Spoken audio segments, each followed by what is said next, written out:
Bonjour à tous et bienvenue pour un nouvel épisode du Galta. Aujourd'hui, le sujet, toujours avec mon comparse Vincent, comment trouver les bons acheteurs. Waouh. Déjà, il faut définir c'est quoi un bon acheteur. Oui, absolument. Je pense qu'il y a deux écoles. Il y a l'école du propriétaire qui dit un bon acheteur, c'est quelqu'un que j'apprécie et qui va aimer ma maison et pas tout raser pour construire un parking, par exemple.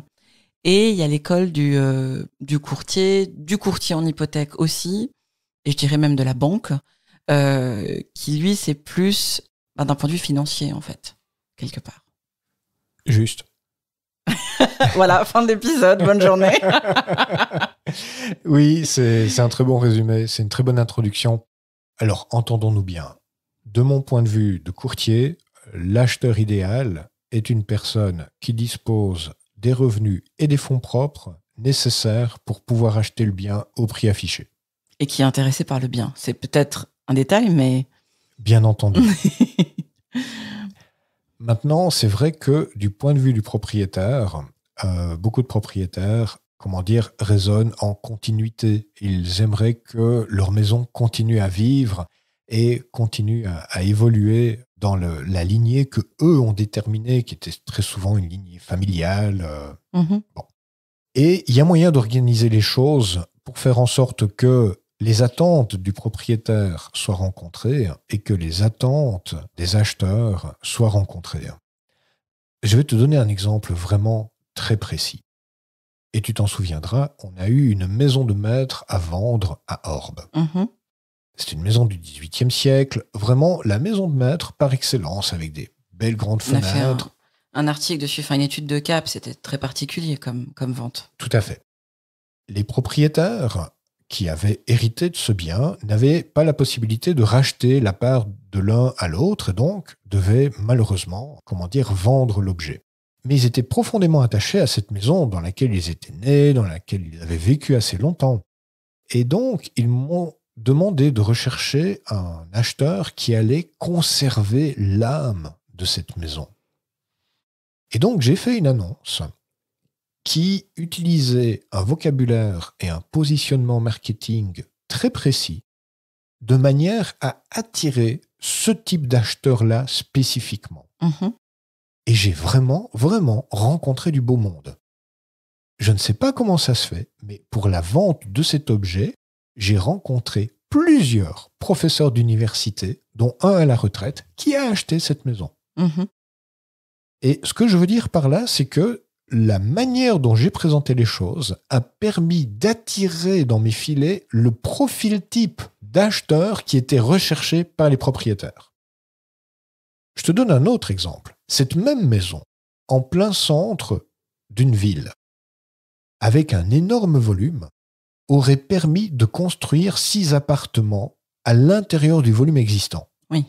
Mais ça a impliqué de tout casser, de tout reconstruire. On garde juste les murs. Oui.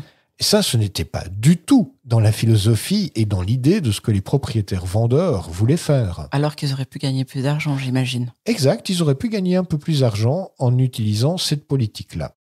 Et si j'avais eu le feu vert pour cette politique-là, j'aurais entrepris des démarches marketing pour orienter les choses vers possibilité de promotion, 6 appartements, maison à rénover. Tu vois ce que je veux dire. Mais ce n'était pas ce que les propriétaires désiraient. Et donc, j'ai utilisé une technique, des moyens de communication et une façon de présenter les choses qui ont permis d'attirer le type d'acheteur que les propriétaires recherchaient, mais tout de même qui était financièrement qualifié, avec des revenus et des fonds propres suffisants que pour pouvoir acheter la maison.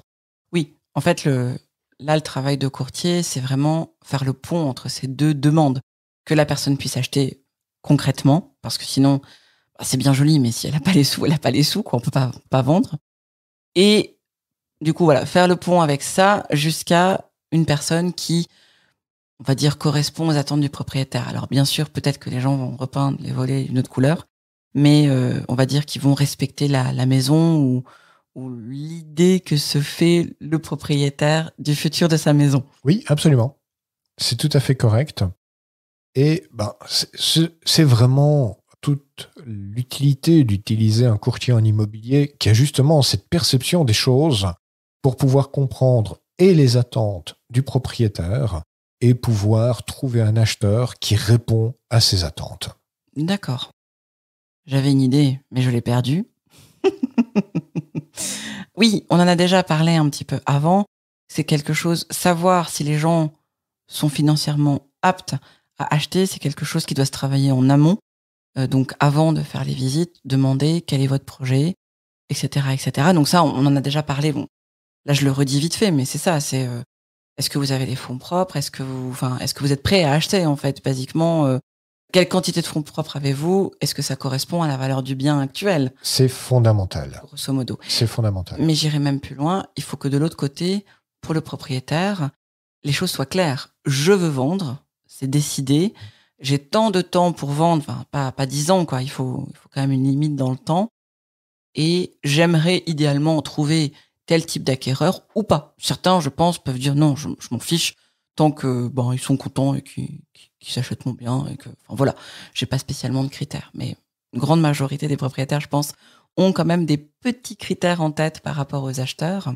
Donc c'est un peu là, c'est moi qui fais un pont entre ce qu'on a déjà dit dans d'autres épisodes, c'est-à-dire d'un côté, ça doit être très clair pour les acheteurs ce qu'ils peuvent acheter et ce qu'ils veulent acheter, et ça doit être très clair pour les vendeurs qu'ils doivent vendre et comment ils veulent vendre. Absolument. Ce sont des ingrédients clés. Et pour rebondir sur ce que tu disais, la question qui tue quand j'ai des acheteurs potentiels qui veulent organiser une visite, c'est de combien de fonds propres disposez-vous? Mmh. Parce que, et j'ai deux types de réponses. La première, c'est mais le prix est négociable, n'est-ce pas? Là, c'est pas la peine d'organiser la visite. Et le deuxième type de réponse, c'est j'ai 266 633 francs sur mon compte.